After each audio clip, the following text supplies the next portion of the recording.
नमस्कारम। मेरा नाम विनायक जादव है और मैं आज आपके साथ यूएस अकाउंटिंग रूल डिस्कस करने वाला हूँ। तो जो यूएस अकाउंटिंग रूल है आपका, बहुत से कॉलेज में, इंडिया में बहुत से कॉलेजेस में आपको यूएस अकाउंटिंग रूल के पॉइंट ऑफ व्यू से नहीं सिखाया जाता अकाउंटिंग, लेकिन हमें हमेशा गोल्डन रूल सिखाया जाता है। ओके, तो यूएस अकाउंटिंग रूल और गोल्डन रूल्स, इन दोनों में पहले तो एक फटाक से डिफरेंस देख लेते हैं। जब हम यूएस अकाउंटिंग रूल्स की बात करते हैं तो यूएस अकाउंटिंग रूल जो है आपका, वो आपका assets, liability, income and expenditure, ठीक है। यानी कि आप अगर ब्रॉडली बात करने जाओगे तो बैलेंस शीट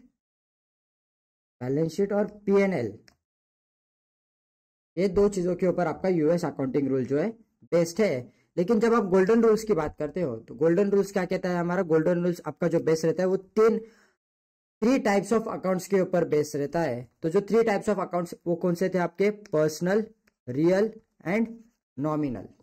तो तीनों के अपने अपने गोल्डन रूल्स थे। मैं फटाक से एक बार डिस्कस कर देता हूं। तो जो पर्सनल के दो गोल्डन रूल्स थे वो कहते हैं debit the receiver and credit the giver.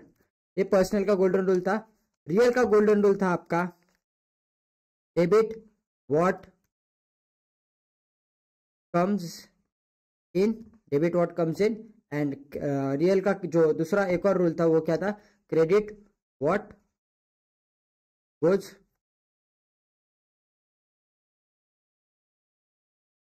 Out.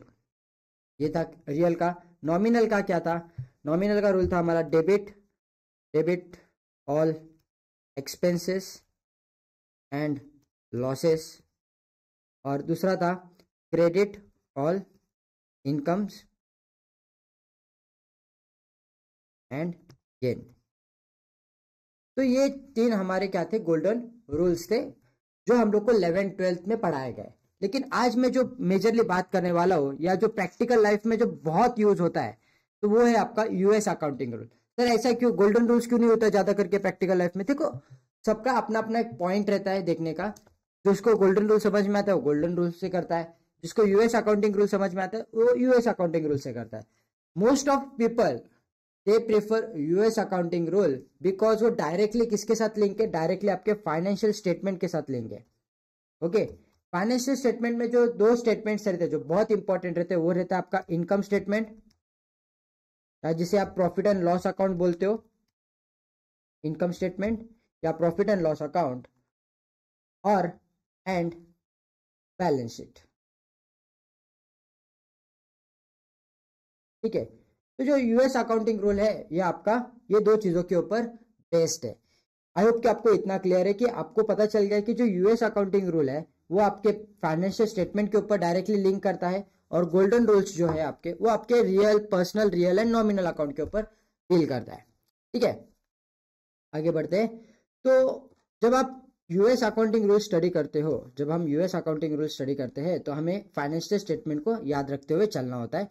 Golden rules इसके लिए ज्यादा करके फॉलो नहीं होते क्योंकि वहां पे personal, real and nominal account होता है। तो जब आप फाइनेंशियल स्टेटमेंट बनाते हो तो आप ये इस पॉइंट ऑफ व्यू से नहीं देखते कि कौन सा अकाउंट पर्सनल है, कौन सा अकाउंट रियल है, कौन सा अकाउंट नॉमिनल है। हमें क्या रखता है, हम लोग देखते हैं कि कौन सा अकाउंट असेट है, कौन सा अकाउंट लायबिलिटी है, या कोई इनकम है या कोई एक्सपेंडिचर है। तो हम लोग उस पॉइंट ऑफ व्यू से देखते हैं। तो जब आपकी फाइनेंशियल स्टेटमेंट की बात आती है, फाइनेंशियल स्टेटमेंट में मेजरली दो पार्ट रहते हैं, जो कि आपका रहता है इनकम स्टेटमेंट यानी कि आपका profit and loss account, okay, और सेकेंड आपका रहता है बैलेंस शीट। तो बैलेंस शीट के अपने दो साइड है, वैसे ही प्रॉफिट एंड लॉस के भी अपने दो साइड है। तो प्रॉफिट एंड लॉस के दो साइड है वो मैं पहले लिख लेता हूँ। प्रॉफिट की जो लेफ्ट हैंड साइड है वो हम लोग उसको डेबिट साइड बोलते हैं, और राइट हैंड साइड है उसको हम लोग क्रेडिट साइड बोलते हैं। बैलेंस शीट की लेफ्ट हैंड साइड में आ जाता है आपका लायबिलिटी, और बैलेंस शीट की राइट हैंड साइड में आ जाते हैं आपके असेट्स। आई होप आपको इतना क्लियर है। स्टार्ट करते हैं बैलेंस शीट के असेट साइड से। बैलेंस शीट का जो असेट पार्ट होता है उसमें आपके सारे असेट्स आते हैं। फिर वो आपके पीपीई रहने दो, प्लांट प्रॉपर्टी या इक्विपमेंट रहने दो, वो आ जाते हैं सारे, आपके इन्वेस्टमेंट्स आ जाते हैं, फिर उसके बाद आपके कोई करंट असेट्स रहेंगे तो वो सारे असेट्स आ जाते हैं, और फिर लास्ट में आपके अगर कोई कैश बैलेंस है, बैंक बैलेंस है, वो भी इसके अंदर कवर हो जाता है। तो सारे assets, all types of assets, all guys, all types of assets यहाँ पे कवर हो जाते हैं असेट साइड में। Is it clear? लायबिलिटी जो पार्ट है, लायबिलिटी पार्ट आपकी दो हिस्सों में डिवाइड की गई है। लायबिलिटी हमेशा याद रखना, पहला जो ऊपर वाला पार्ट रहता है जिसको आप लोग कैपिटल बोलते हो, कैपिटल और इक्विटी, कैपिटल और इक्विटी, तो ये जो दो चीजें हैं, ये लायबिलिटी दो चीजों में डिवाइड की है, कैपिटल और इक्विटी। और जो सेकंड है जो आपका एक्चुअल लायबिलिटी है, जैसे कि शॉर्ट टर्म बोरोइंग हो गया आपका, लॉन्ग टर्म बोरोइंग हो गया आपका, करंट लायबिलिटी आ जाता है आपका उसके अंदर। तो ये जो चीजें हैं, तो ये आपकी एक्चुअल लायबिलिटी आ गई। कैपिटल मतलब क्या होता है? कैपिटल मतलब जो अमाउंट आपने अपने बिजनेस में इन्वेस्ट की है, तो उसे हम लोग कैपिटल कहते हैं। फिर कैपिटल के अंदर भी अलग अलग चीजें आती है, जैसे कि कैपिटल में एक्चुअल कैपिटल आता है कि आपका बिजनेस में इन्वेस्टमेंट कितना था, वो कैपिटल आ गया आपका। फिर उसके बाद उसमें रिजर्व्स एंड सरप्लस ऐड होते हैं। फिर उसके बाद नेट प्रॉफिट या तो नेट लॉस, नेट प्रॉफिट होगा तो आप उसमें ऐड करते हो, नेट लॉस होगा तो आप उसमें से रिड्यूस करते हो। ये सारी चीजें होती है आपके एक्चुअल कैपिटल के अंदर। Is it clear? तो बैलेंस शीट तीन पार्ट में डिवाइड की गई है आपकी, असेट्स और लायबिलिटी। लायबिलिटी को फर्दर दो हिस्सों में डिवाइड किया आपका, कैपिटल एंड एक्चुअल लायबिलिटी। तो बैलेंस शीट के पॉइंट ऑफ व्यू से आप देखोगे तो एक इक्वेशन तैयार होता है, अकाउंटिंग इक्वेशन, जिसे हम लोग बोलते हैं assets is equal to capital plus liability. हमेशा हमेशा हमें बताया गया है कि बैलेंस शीट जो होती है वो हमेशा टैली होनी चाहिए। क्या होनी चाहिए? टैली। टैली मतलब लायबिलिटी साइड और असेट साइड हमेशा क्या आनी चाहिए, जो उनकी बैलेंसिंग फिगर्स आएंगी वो एक दूसरे को इक्वल रहनी चाहिए, तो ही आपका अकाउंटिंग राइट है, ऐसा हम लोग अज्यूम करेंगे। लेकिन अगर आपका बैलेंस शीट लायबिलिटी और असेट साइड आप गलत आ जाते हैं, जैसे कि यहाँ पे अगर 90,000 आ गया फिगर और यहाँ पे 1 लाख आ गया फिगर, तो 10,000 का डिफरेंस आ रहा है, तो जो 10,000 का डिफरेंस है पहले आपको क्लियर करना होगा, तो ही आपकी क्या होगी, बैलेंस शीट टैली होगी। आई होप इतना क्लियर है। तो फॉर्मूला क्या बन गया आपका, assets is equal to capital plus liability. तो ये हो गई आपकी इधर की बातें, बैलेंस शीट की बातें। प्रॉफिट एंड लॉस अकाउंट में आता हो, प्रॉफिट एंड लॉस अकाउंट में आपके पास डेबिट साइड है और क्रेडिट साइड है।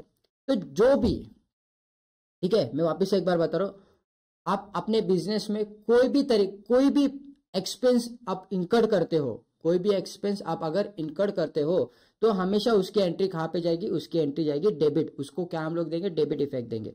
तो पीएनएल के कहां पे चले जाएगा, डेबिट। तो यहाँ पे सारे आपके एक्सपेंसेस एंड लॉस, ठीक है, तो डिप्रिसिएशन आ गया, लॉस बाय थेफ्ट आ गया, वो सारी इफेक्ट्स कहां पे गिरेगी, एक तो कोई एक्सपेंस होगा तो वो आएगा, और कोई लॉस हुआ रहेगा आपको बिजनेस में, बट वैसे आप बिजनेस कर रहे हो तो बट वैसे आपका लॉस तो होना ही है, तो कोई भी तरीके का लॉस होगा तो वो आपका कहां पे आ जाएगा, पीएनएल के डेबिट साइड में। कोई भी तरीके की इनकम रहने दो, whether it may be direct income or it may be indirect income, तो डायरेक्ट इनकम और इनडायरेक्ट इनकम एंड गेन, क्या आ गया आपका यहाँ पे, गेन। तो दो चीजें, एक्सपेंस और लॉस रहेगा तो आप उसको पीएनएल के डेबिट में लिखोगे, या इनकम्स एंड गेन रहेगा तो आप उसको कहां पे लिखोगे, क्रेडिट में लिखोगे। आई होप इतनी बातें आपको क्लियर है।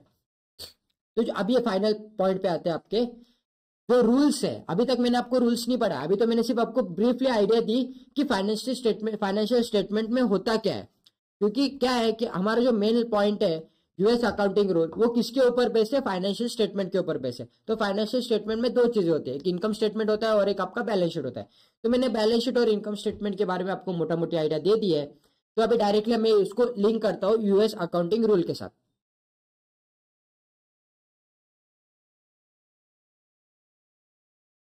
यूएस अकाउंटिंग रूल, चलो बात करते हैं यूएस अकाउंटिंग रूल। तो सबसे पहले मैंने फाइनेंशियल स्टेटमेंट में बात की थी असेट्स की, तो मैं पहले असेट्स लिख देता हूँ, असेट्स का जो रूल है वो लिख लेता हूँ। असेट्स एकदम सिंपल, अगर बिजनेस में आपका असेट्स बढ़ रहा है, ठीक है, ड्यू टू एनी रीजन, आपने परचेस किया या फिर एप्रिसिएशन हो गया, लैंड की वैल्यू बढ़ गई, तो ड्यू टू एनी रीजन आप अपने अपने बिजनेस में आपकी असेट्स की वैल्यू बढ़ रही है, तो क्या हो जाएगा आपका उधर, डेबिट इफेक्ट हो गया, अगर असेट्स इंक्रीज हो रहे रहेंगे तो।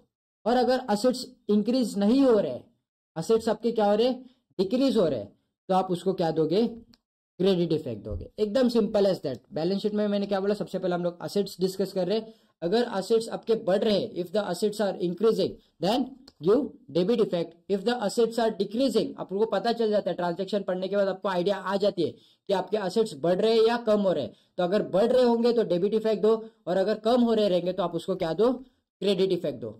आई होप इतना क्लियर है। सेकेंड आता है आपका capital and liability. Capital and liability, तो अभी बिजनेस में कैपिटल रहा है अपने या फिर लायबिलिटी लाई, तो कैपिटल या लायबिलिटी जो भी है आपका, अगर आपने कैपिटल से स्टार्ट किया है तो बट वैसे वो भी आपके लिए क्या है, एक बिजनेस के लिए क्या है, एक लायबिलिटी है। तो अगर कैपिटल और लायबिलिटी बढ़ रही है due to any reason, okay, जैसे कि आपने लोन ले लिया तो आपकी लायबिलिटी बढ़ी, अपने बिजनेस में एडिशनल कैपिटल इन्वेस्ट किया, इसका मतलब क्या हो गया कि आपका कैपिटल भी बढ़ गया।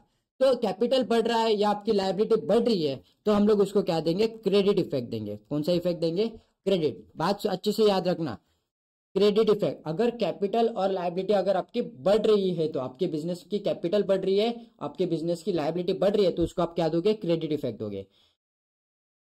अभी बट है वैसे लोन लिया रहेगा आपने तो पे भी करोगे वापस, तो जब आप लोन पे करोगे वापस तो इसका मतलब क्या हो रहा है कि आपकी लायबिलिटी कम हो रही है। अगर आपने क्रेडिटर को पेमेंट किया तो आपका क्रेडिटर कम हो रहा है, तो क्रेडिटर कम होने से आपकी लायबिलिटी जो है वो कम हो जाती है। तो लायबिलिटी अगर कम हो रही रहेगी तो उसको क्या आप दोगे, डेबिट इफेक्ट दोगे। कौन सा इफेक्ट दोगे, डेबिट इफेक्ट। तो मैंने आपको बैलेंस शीट के पॉइंट ऑफ व्यू से क्लियर हो गए, अगर असेट्स बढ़ रहे हैं तो डेबिट इफेक्ट दो, असेट्स कम हो रहे हैं तो क्रेडिट इफेक्ट दो, कैपिटल बढ़ रहा है तो क्रेडिट इफेक्ट दो, कैपिटल और लायबिलिटी अगर बढ़ रहे हैं तो क्रेडिट इफेक्ट दो, कैपिटल और लायबिलिटी अगर आपके कम हो रही है तो आप उसको क्या दो, डेबिट इफेक्ट दो। आई होप इतना क्लियर है। हो गया पहली पॉइंट। दूसरी पॉइंट, ठीक है, second important point, now pay attention, income and gain. Income and gain. So business में आप डायरेक्ट इनकम कमाओ या इनडायरेक्ट इनकम कमाओ या फिर आपको कोई बिजनेस में गेन होने दो, हमेशा याद रखना आपको एक ही इफेक्ट देना है, वो है आपका क्रेडिट इफेक्ट। क्या देना है आपको, क्रेडिट इफेक्ट। स्टैंडर्ड है, कोई चेंजेस नहीं आएगी इसमें। अगर आपको आपने इनकम किया है या फिर आपने कोई गेन किया होगा तो आप उसको क्या दोगे, क्रेडिट इफेक्ट दोगे। एकदम क्लियर एज दैट। और अगर बिजनेस में थर्ड लास्ट पॉइंट है हमारा ये, अगर बिजनेस में कोई लॉस हुआ रहेगा, ठीक है, या फिर आपने कोई एक्सपेंस इनकर्ड किया, एक्सपेंस और लॉस कोई भी कुछ भी रहने दो, ड्यू टू एनी गुड और बैड रीजन, जैसे कि सैलरी पेमेंट की, डिप्रिसिएशन चार्ज किया आपने, नॉन कैश एक्सपेंस होता है तो वो लॉस हो जाता है आपके लिए। तो आपने अगर कोई भी तरीके का एक्सपेंस या फिर लॉस इनकर्ड किया तो हमेशा याद रखना उसको आप दोगे डेबिट इफेक्ट। क्या दोगे, डेबिट इफेक्ट। तो ये जो 3 पॉइंट्स मैंने डिस्कस किए, बैलेंस शीट की बातें, इनकम स्टेटमेंट की 2 बातें मैंने आपके साथ डिस्कस की है, तो ये बहुत इंपॉर्टेंट हो जाती है आपके अकाउंटिंग पॉइंट ऑफ व्यू से, क्योंकि ये डायरेक्टली लिंक कहाँ पे, आपके फाइनेंशियल स्टेटमेंट में, जो आपका लास्ट में पूरे साल भर अकाउंटिंग करने के बाद जब आप फाइनेंशियल स्टेटमेंट बनाओगे तो उसके साथ जो लिंक होने वाला, अगर आपको फटाक से समझ में आना चाहिए रहेगा तो आप उसको क्या फॉलो करोगे, यूएस अकाउंटिंग रूल फॉलो करोगे, क्योंकि वो डायरेक्टली आपके फाइनेंशियल स्टेटमेंट के साथ लिंक है। बच्चों को डिफिकल्टी इसके लिए आती है, देखो आप जर्नल एंट्री किसी भी स्टूडेंट्स को जाके पूछोगे ना कि आपको जर्नल एंट्री पास करने आते, तो वो लोग पहले डर जाते हैं। डरने का रीजन ये है कि एक तो उनको गोल्डन रूल्स याद नहीं रहते फटाक से, ठीक है। आप अगर लेकिन उसको फाइनल अकाउंट सॉल्व करने बोलोगे ना तो फाइनल अकाउंट तो फटाक से सॉल्व कर देगा। क्यों, क्योंकि उसमें सिर्फ मोस्ट ऑफ चीजें पोस्टिंग करनी होती है और यहाँ पे वहां पे क्लासिफिकेशन बाइफिकेशन अच्छे से रहता है कि बाबा असेट्स को, इसको असेट्स बोलते हैं, इसको लायबिलिटी बोला जाता है, ये कैपिटल होता है, ये इनकम है, ये एक्सपेंस है। लेकिन यहाँ पे प्रॉब्लम क्या आ जाता है कि हमें फाइनल आउटपुट के टाइम पे हमें assets, liability, incomes and loss, expense को देखना होता है। और जब हम गोल्डन रूल्स पढ़ते हैं तो हम लोग पर्सनल अकाउंट, रियल अकाउंट और नॉमिनल अकाउंट पढ़ते हैं, तो दोनों चीजें अलग अलग हो जाती है, दोनों की अपनी अपनी इंपॉर्टेंस है, ठीक है। तो मेरा क्या कहना है कि जो आपको फाइनली आउटपुट निकालना है आप उसी को याद रखते हुए आप अकाउंटिंग करो, तो आपको जर्नल एंट्री जो रिकॉर्ड करना होता है, जो वेरी फर्स्ट स्टेप होता है आपका अकाउंटिंग का, वो आपका ऑटोमेटिकली इजी हो जाएगा। तो आज के लिए बस इतना ही, यूएस अकाउंटिंग रूल। तो यूएस अकाउंटिंग रूल अगर आपको समझ में आया होगा, अगर मेरी टीचिंग आपको अच्छी लगी रहेगी तो प्लीज हमारे वीडियो को लाइक कीजिए, चैनल को सब्सक्राइब कीजिए, और अगर कोई भी डाउट हो, आपको कोई भी प्रॉब्लम हो, आप मुझे कमेंट सेक्शन में पूछ सकते हो।